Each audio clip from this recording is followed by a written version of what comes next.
La parole est à madame Nadia Sollogoub pour le groupe Union centriste pour 4 minutes.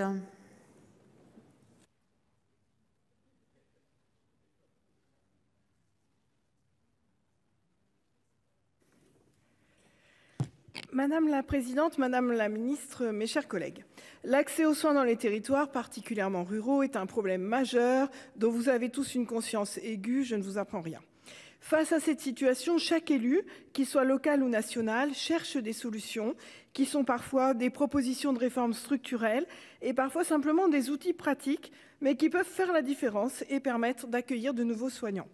Dans cet esprit, notre collègue Dany Wattebled, peut être inspiré par une situation concrète ou par son expérience du terrain, nous fait une proposition intéressante.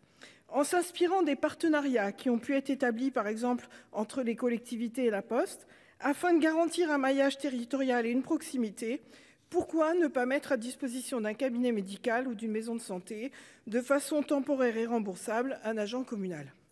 Les outils financiers et fiscaux, aides de diverses natures déjà en place, sont nombreux et pourtant n'arrivent plus à déclencher chez les jeunes praticiens la décision d'installation, et c'est une vraie difficulté. Ces étudiants en fin de cursus, au moment de franchir le grand pas vers l'exercice en autonomie, en indépendance et sous leur propre responsabilité, sont souvent angoissés par des questions pratiques qui peuvent les amener à reculer. Concrètement, qui pour décrocher le téléphone le premier jour, connaître la population locale, le contexte social, éventuellement pouvoir indiquer les lieux et les adresses des patients. Je me souviens personnellement, pour avoir accueilli sur ma commune nivernaise un nouveau médecin arrivant de Belgique, de l'aide précieuse et bénévole de mon adjoint d'alors, facteur retraité, qui accompagnait bénévolement le médecin dans ses premières tournées.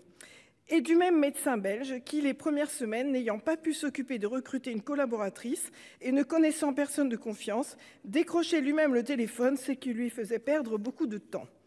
Lorsqu'un médecin arrive dans une commune, particulièrement rurale, l'équipe municipale au sens large fait un véritable service d'accompagnement dans les premières semaines, et c'est une des conditions d'une installation réussie. Dès lors, permettre la mise à disposition d'un agent public d'accueil connaissant le territoire et ses habitants afin de faire un lien, aider à la prise de contact pendant une période d'amorçage, me semble un outil intéressant et même assez évident. Les soucis d'ordre pratique font partie des critères poussant les candidats à l'installation vers le salariat plutôt que vers l'exercice libéral, et ils nous le disent. Ils apprécient, au moins dans les premiers temps, d'être épaulés et déchargés de certaines contingences matérielles.